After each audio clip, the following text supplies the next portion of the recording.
नमस्कार। बात को समझो में आप सभी का स्वागत है। ऑपरेशन सिंदूर, जी हाँ, इस वक्त सबसे ज़्यादा जो चर्चा है वो ऑपरेशन सिंदूर की है। उस पर विराम लगा है, लेकिन ये पूर्ण विराम है या अल्प विराम, ये इस आधार पर तय होगा कि जो संघर्ष विराम घोषित हुआ है उसका कितना सम्मान पाकिस्तान करता है। भारत की ओर से तो हमें शंका नहीं है, हम तो युद्ध प्रेमी देश नहीं है, बुद्ध की धरती है, युद्ध में झोंक दिए जाते हैं तब युद्ध करते हैं। और इस संघर्ष विराम को लेकर भी जब तक ज़मीन पर कुछ नहीं होता तब तक सवाल तैरते रहेंगे, विश्लेषण तैरते रहेंगे। इस पूरे ऑपरेशन सिंदूर को लेकर ऐसी कई बातें हैं जो समझने और समझाने की हैं, और कई लोगों का दिमाग घूम चुका है कि आखिर ये हुआ क्या है। एक एक करके समझने की कोशिश करते हैं। सबसे पहले ये समझने की कोशिश करते हैं कि इस पूरे ऑपरेशन सिंदूर के माध्यम से, और हाँ, ऑपरेशन सिंदूर बोलते वक्त हमें याद रखना है कि इसका जो है, इसकी शुरुआत कहाँ से हुई थी। 22 अप्रैल को पहलगाम के पास 22 रन घाटी में निर्दोष निहत्थे पर्यटकों को मार दिया गया था, वहाँ से इसकी शुरुआत हुई थी। और वो ट्रिगर था, वो शुरुआती बिंदु था जिसकी वजह से भारत को ऑपरेशन सिंदूर को अंजाम देना पड़ा। और ये पूरा नहीं हुआ है। ताज़ा बयान भी जो भारतीय वायुसेना का आया उसके हिसाब से पूरा नहीं हुआ है, विराम लगा है। ये अल्प विराम है।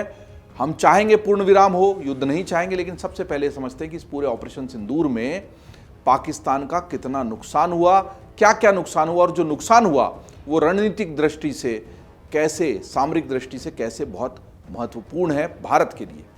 सबसे पहले जानते हैं कि इस पूरे मामले की शुरुआत कैसे हुई। 16 अप्रैल 2025 को पाकिस्तान के सेना प्रमुख आसिम मुनीर ने एक भड़काऊ बयान दिया। उन्होंने कहा कि हम हिंदुओं से अलग हैं, हमारा मजहब, हमारी सोच अलग है, हम भारत के खिलाफ संघर्ष करने वाले अपने कश्मीरी भाइयों को नहीं छोड़ सकते हैं। इसके बाद 22 अप्रैल के पहलगाम स्थित 22 रन घाटी में पर्यटकों पर गोलीबारी की गई आतंकवादियों द्वारा। 16 अप्रैल का बयान, हम घटनाक्रम समझने की कोशिश कर रहे हैं। 22 अप्रैल पर हमला, जिसका जिक्र मैंने शुरुआत में भी किया, और उनका धर्म पूछकर गोली मारी गई। ये महत्वपूर्ण बिंदु है क्योंकि धर्म को लेकर ही भड़काऊ बयान आसिम मुनीर ने दिया था, और इसमें 25 भारतीयों और एक नेपाली पर्यटक की मौत हुई, कुल 26 लोगों की मौत हुई। भारत ने इसके विरोध स्वरूप, इसके प्रतिकार स्वरूप पाकिस्तान से सिंधु जल संधि को निलंबित कर दिया, आयात निर्यात पर रोक लगा दी, पाकिस्तानी नागरिकों से देश छोड़ने को कह दिया गया, और साथ ही उच्च स्तरीय बैठकों की शुरुआत हुई। एक के बाद एक लगातार बैठकें, उनके वीडियो फोटो हमने लगातार देखे हैं, और इन पूरी बैठकों से ही निकला आतंकियों के खिलाफ वो ऑपरेशन जिसको ऑपरेशन सिंदूर का नाम दिया गया। ऑपरेशन की रूपरेखा इन बैठकों में तैयार की गई। 6 और 7 मई की दरमियानी रात को 1:05 से लेकर 1:30 बजे तक, 1:30 तक भारतीय शस्त्रों ने ऑपरेशन सिंदूर को अंजाम दिया। जी हाँ, भारतीय सेना के जो अलग अलग वर्ग हैं सभी को सक्रिय रखा गया था, लेकिन शस्त्र थे, उन्होंने इसको अंजाम दिया। ये बहुत महत्वपूर्ण बिंदु है इस पूरे ऑपरेशन का। 25 मिनट में ही पाकिस्तान और पाकिस्तान के कब्जे वाले कश्मीर यानी POK में 9 जगहों पर 24 मिसाइलें दागकर आतंकी ढांचों की कमर तोड़ दी गई। इनमें जैश-ए-मोहम्मद, लश्कर-ए-तौयबा, हिजबुल मुजाहिदीन के आतंकी शिविर शामिल थे। नियंत्रण रेखा पर लगातार गोलीबारी कर रहे पाकिस्तान ने ऑपरेशन सिंदूर के बाद उकसावे वाली हरकतें और तेज कर दी। हालांकि भारत का रक्षा कवच जो था वो भेद नहीं पाया पाकिस्तान, और उल्टा उसके सैन्य ठिकानों का नुकसान होना शुरू हो गया। देखिए, घटनाक्रम इसलिए समझना जरूरी है। 16 अप्रैल की बात की मैंने, बात को समझो में 22 अप्रैल का पहलगाम का हमला याद दिलाया, और फिर 6 और 7 मई की रात को हुआ ऑपरेशन सिंदूर। लेकिन उस ऑपरेशन सिंदूर में केवल और केवल आतंकी ठिकानों को निशाना बनाया गया, सैन्य ठिकानों को नहीं छुआ, नागरिक ठिकानों को नहीं छुआ। लेकिन इस हमले से बौखलाए और बिलबिलाए पाकिस्तान ने, क्योंकि वो तो सोच रहा था कि 7 मई को तो मॉक ड्रिल हो रही है, भारत में ब्लैकआउट की तैयारियां और कोशिशें हो रही हैं, तो 7 मई के पहले कुछ होने वाला नहीं है। यही भारत ने बहुत चतुराई से रणनीतिक तौर पर पाकिस्तान को घेरा और उसको एकदम औचक तरीके से पकड़ा और हमला कर दिया। इस हमले से बौखलाए पाकिस्तान ने भारत के नागरिक और सैन्य ठिकानों पर हमला करना शुरू कर दिया। हालांकि भारत का रक्षा कवच बहुत मजबूत था, पाकिस्तान का रक्षा कवच कितना खोखला था ये तो साबित हो चुका था ऑपरेशन सिंदूर के शुरुआती हमले के बाद, लेकिन भारत के कवच को वो भेद नहीं पाया। 8 से 10 मई के बीच पाकिस्तान ने भारत के 15 सैन्य ठिकानों और 26 से ज़्यादा शहरों पर ड्रोन से हमला किया। इस कोशिश को नाकाम कर दिया गया। पाकिस्तान भारत के वायु रक्षा कवच को भेद नहीं पाया और उसके लगभग सभी हमले विफल रहे। पाकिस्तान की तरफ से 400 से ज़्यादा ड्रोन दागे गए, हाई स्पीड मिसाइलों का भी इस्तेमाल हुआ भारत ने सभी को इंटरसेप्ट किया, यानी बीच में ही रोककर मार गिराया। भारत ने इसके बाद जवाबी कार्रवाई की, क्योंकि पाकिस्तान लगातार उकसावे की कार्रवाई कर रहा था, पाकिस्तान भारत को उकसा रहा था। हमने बार बार कहा कि हमने बहुत संयमित तौर पर प्रतिकार किया है, उस आतंकी हमले के जवाब में आतंकी ठिकानों को ही नष्ट करने की कोशिश की है। भारतीय सेना ने बहुत संयम बरता है, हर पत्रकार वार्ता में, हर आधिकारिक बयान में भारत ने इसको रेखांकित किया, लेकिन पाकिस्तान शायद समझने को तैयार नहीं था। और पाकिस्तान ने जब हमारे लगातार कई प्रमुख शहरों पर हमला करने की कोशिश की, इतने सारे सैकड़ों की संख्या में ड्रोन भेजे, तो फिर भारत ने जवाबी कार्रवाई की और उसके पाकिस्तान के 13 सैन्य ठिकानों को भारी नुकसान पहुंचा दिया। और इसके लिए उसके पहले उसके 9 आतंकी ठिकाने ध्वस्त हो ही चुके थे, लेकिन सैन्य ठिकाने भी ध्वस्त इसलिए किए क्योंकि वहीं से ये सारी कार्रवाई भारत की धरती पर की जा रही थी, जो ड्रोन भेजे जा रहे थे, जो मिसाइलें भेजी जा रही थी। अब सबसे महत्वपूर्ण बिंदु जो इस बात को समझो का है, उसमें ये समझने की कोशिश करते हैं कि कैसे भारत ने पाकिस्तानी एयरफोर्स का पूरा आधारभूत जो संरचना थी, उनकी जो बेस था, उनकी जो रीढ़ की हड्डी थी, जो उनका इंफ्रास्ट्रक्चर था, उसको तबाह कर दिया। सबसे पहले समझते हैं 8 मई गुरुवार लाहौर, वहां का रडार सिस्टम नष्ट कर दिया गया। पाकिस्तान के हमलों के बाद भारत ने जवाबी कार्रवाई शुरू की। सबसे पहले 8 मई को लाहौर में स्थित एयर डिफेंस सिस्टम को निशाना बनाया गया। भारत की इस कार्रवाई में लाहौर का रडार सिस्टम नष्ट हो गया, जो कि बहुत ज़रूरी होता है किसी भी तरह के हवाई हमले को रोकने के लिए या उनकी सेना के हवाई जहाज़ों का भी उपयोग करने के लिए।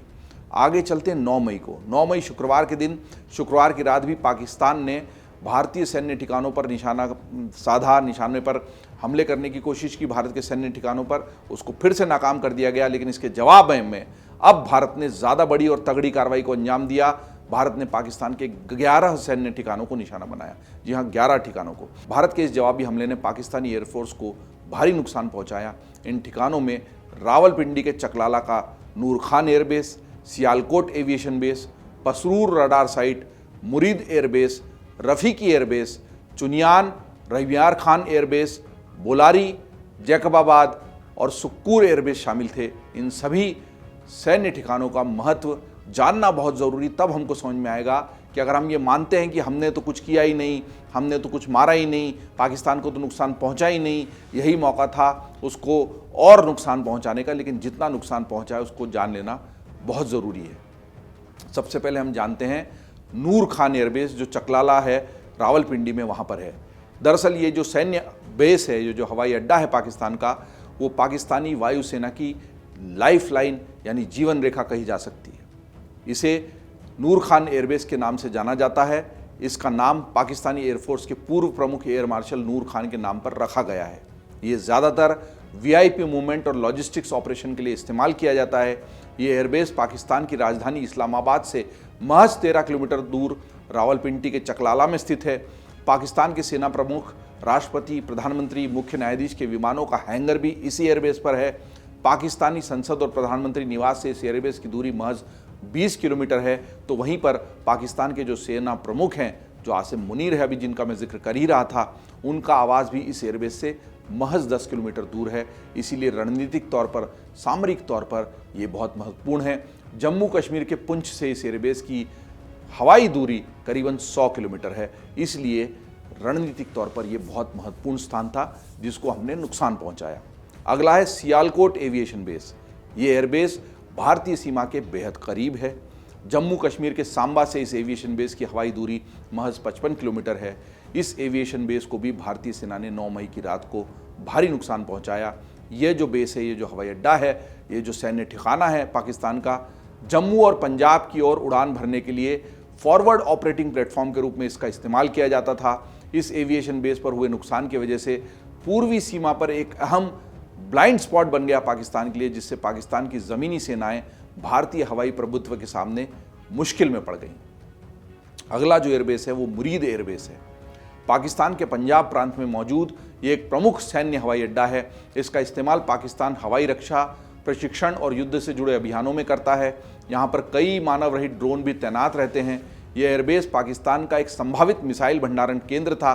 भारत के हमले से पाकिस्तानी वायुसेना की लंबे समय तक लड़ने की क्षमता को कम कर दिया गया। इसके साथ ही पायलट ट्रेनिंग की पाइपलाइन में एक महत्वपूर्ण नोड को काट दिया गया। ये एयरबेस राजधानी इस्लामाबाद से करीब 120 किलोमीटर की दूरी पर है। भारतीय सीमा से इसकी दूरी करीब 160 किलोमीटर है। अगला एयरबेस जिसको हमने नुकसान पहुंचाया, भारत की सेना ने उनको नुकसान पहुंचाया, वो है रफ़ीकी एयरबेस। पंजाब प्रांत के झंग जिले में मौजूद रफ़ीकी एयरबेस आक्रामक हवाई अभियानों के लिए जाना जाता है। यहाँ पर चीन से मिले JF-17 और मिराज जैसे लड़ाकू विमान तैनात रहते हैं। ये पाकिस्तान की हवाई सुरक्षा का एक अहम हिस्सा है। इसका नाम 1965 में भारत पाकिस्तान युद्ध में मारे गए स्क्वाड्रन लीडर सरफराज अहमद रफ़ीकी के नाम पर रखा गया है। पंजाब के फजिल्का से इसकी हवाई दूरी करीब 175 किलोमीटर है। अगला और महत्वपूर्ण एयरबेस है रहीम यार खान एयरबेस। रहीम यार खान एयरबेस पाकिस्तान के पंजाब प्रांत के दक्षिण में स्थित है। यह एयरबेस चीनी J सीरीज मिराज और ड्रोन का स्टेशन है। जी हाँ, वही ड्रोन जो लगातार भारत की तरफ आक्रमण के लिए भेजे जा रहे थे और जिनको नाकाम किया भारतीय वायुसेना ने। यह एयरबेस शेख जायद इंटरनेशनल एयरपोर्ट के करीब स्थित है। एयरबेस के पास अंतर्राष्ट्रीय हवाई अड्डा होने की वजह से इसका महत्व काफ़ी अलग है। राजस्थान के जैसलमेर से इस एयरबेस की दूरी महज 180 किलोमीटर है और ये भी बहुत महत्वपूर्ण सैन्य ठिकाना पाकिस्तान का रहा है। सुक्कूर एयरबेस ये दक्षिणी वायु कमान के अंतर्गत सिंध प्रांत के कराची और हैदराबाद के बीच स्थित जामशोरी जिले में एक सक्रिय ऑपरेशन एयरबेस है। यह हाल ही में शुरू किया गया था और अब यहाँ 19 स्क्वाड्रन और ऑपरेशनल कन्वर्जन यूनिट तैनात है। यहाँ से F-16A, B block 15 ADF fighter aircraft संचालित किए जाते हैं। जैसलमेर से इसकी हवाई दूरी करीबन 225 किलोमीटर है। इससे ये भी पता लगता है कि कितनी लंबी दूरी तक भारत ने वार किया है और पाकिस्तान को ये बता दिया है कि अब हमको सेना भेजकर तुम पर आक्रमण करने की कोई ज़रूरत नहीं है। हम यहाँ अपने घर में बैठकर भी तुम्हें वो नुकसान पहुँचा सकते हैं जिसकी तुम कल्पना भी नहीं कर सकते। अगला एयरबेस है चुनियान एयरबेस। यह पाकिस्तान एयरफोर्स का एक प्रमुख ऑपरेशनल एयरबेस था। यह एयरबेस पंजाब प्रांत के चुनियान शहर के पास स्थित है जो लाहौर से लगभग 70 किलोमीटर दक्षिण की ओर है। यह एयरबेस पाकिस्तान की हवाई सुरक्षा प्रणाली का एक महत्वपूर्ण हिस्सा माना जाता है। इस एयरबेस स्टेशन पर JF-17 थंडर मिराज और F-7 जैसे विमान तैनात रहते थे। इसके अगला जो एयरबेस था, जो सैन्य ठिकाना था, वह है पसरूर। पसरूर दरअसल पाकिस्तान की रडार साइट है। भारत के जवाबी हमले में यहाँ के रडार सिस्टम को निष्क्रिय कर दिया गया है। इससे पाकिस्तान का एयर स्पेस बेकार हो गया। गुरदासपुर से महज 75 किलोमीटर की दूरी पर यह स्थित है। अगर रडार सिस्टम नाकाम हो जाता है ना, तो ये समझ लीजिए कि रीढ़ की हड्डी टूट गई है और हवाई हमले करने में भी नाकाम है और अपनी ज़मीनी सेना को मदद पहुंचाने में भी वो नाकाम हो जाती पूरी सेना। और अब हम ये समझ सकते हैं कि पाकिस्तान इस तरीके से गिड़गिड़ाने पर या घुटनों पर आने पर या झुकने पर क्यों मजबूर हुआ। रडार साइट को नुकसान से पाकिस्तान का आपातकालीन विमान संचालन भी प्रभावित हुआ है और उसको तगड़ा झटका लगा है। इसे खत्म करके भारत ने पाकिस्तान के सामरिक लचीलेपन को भी कम कर दिया है। अगला जो महत्वपूर्ण सैन्य ठिकाना जिस पर हमला किया वो है सरगोदा। जी हाँ, मध्य पंजाब के सरगोदा शहर में स्थित इस एयरबेस को निशाना बनाना भारत का मास्टर स्ट्रोक रहा। सरगोदा की चर्चा सबसे ज़्यादा हो रही है। ये समझने की कोशिश करते हैं कि सरगोदा पाकिस्तान के लिए इतना महत्वपूर्ण क्यों था और जिस स्थिति में अभी वो है वो क्यों है। यह पाकिस्तान का सबसे महत्वपूर्ण एयरबेस है। यहाँ combat commander school, nuclear delivery platform और विशिष्ट स्क्वाड्रन मौजूद हैं। अंतर्राष्ट्रीय सीमा से करीब 200 किलोमीटर अंदर ये स्थित एयरबेस है और इसे बेहद सुरक्षित माना जाता रहा था अभी तक। भारतीय मिसाइलों का यहाँ तक पहुँचना पाकिस्तान के मनोबल को पूरी तरह तोड़ने वाला रहा है। सरगोदा को हमेशा से पाकिस्तान की सबसे सुरक्षित जगहों में से एक माना जाता रहा है। अगला सैन्य ठिकाना जिस पर हमने वार किया वो था जैकबाबाद। पाकिस्तान के सिंध प्रांत के जैकबाबाद शहर में यह आर्मी कैंट में स्थित है। इसका इस्तेमाल बड़ी सैन्य गतिविधियों के लिए किया जाता रहा है। राजस्थान के जैसलमेर से सैन्य ठिकाने की हवाई दूरी 250 किलोमीटर से ज़्यादा है। अगला जो सैन्य ठिकाना, जो कुल 13 ठिकाने मैं आपको बता रहा हूँ, उसमें ये 12वें नंबर का है और इसका नाम है भोलारी। पाकिस्तान के नए बने एयरबेस में भोलारी एयरबेस भी शामिल है। इस एयरबेस का इस्तेमाल पाकिस्तानी वायुसेना के साथ उनकी नौसेना भी करती है। इस एयरबेस को पाकिस्तान की भविष्य की रणनीतिक महत्वाकांक्षाओं को दर्शाने के लिए तैयार किया गया था। इस एयरबेस के नुकसान से पाकिस्तान की समुद्री सुरक्षा पर भी बहुत बड़ा असर पड़ा है। पाकिस्तान ने इसको नया इसीलिए बनाया था कि वो हवा के साथ साथ अपनी नौसेना की जो हवाई क्षमताएं हैं उसको भी इसके माध्यम से मजबूत करे। उस पर भी भारत ने तगड़ा प्रहार किया है। अगला जो ठिकाना जिस पर हमने हमला किया वो है स्कर्दू। 10 मई को सेना ने अपनी ब्रीफिंग में पाकिस्तान के अधिकृत कश्मीर, जो पाक के कब्जे वाला कश्मीर है, उसके गिलगित बाल्टिस्तान स्थित स्कर्दू एयरबेस को भी निशाना बनाने की जानकारी हमें दी है। इस एयरबेस पर हुए जवाबी हमले ने पाकिस्तान के उत्तरी सीमा की निगरानी को भी बुरी तरह से प्रभावित कर दिया है। यह एयरबेस श्रीनगर से करीब 150 किलोमीटर दूर स्थित था। नियंत्रण रेखा के पार पाकिस्तान के कमांड एंड कंट्रोल और अन्य स्थानों को इतना भारी नुकसान हुआ कि पाकिस्तान की आक्रामक, रक्षात्मक सभी पंक्तियों को एक साथ नुकसान हुआ और उसके हौसले भी पस्त हो गए। तो ये वो ठिकाने थे, 13 ठिकाने थे जिनको नुकसान पहुंचाने में भारत कामयाब रहा, पाकिस्तान को सबक सिखाने में कामयाब रहा, पाकिस्तान के हौसले को पस्त करने में कामयाब रहा। आगे बहुत सारे ऐसे सवाल हैं कि क्या अमेरिका की मध्यस्थता हो गई, अमेरिका क्यों चौधरी बन रहा है, भारत इसको इतनी जल्दी क्यों मान गया इस संघर्ष विराम को। इन सारे सवालों के जवाब पाने के लिए आप देखते रहिए अमरउजाला.com। अगर आप ये वीडियो YouTube पर देख रहे हैं तो हमारे चैनल को सब्सक्राइब कर बेल आइकन दबाएं और Facebook पर देख रहे हैं तो हमारे पेज को लाइक करें।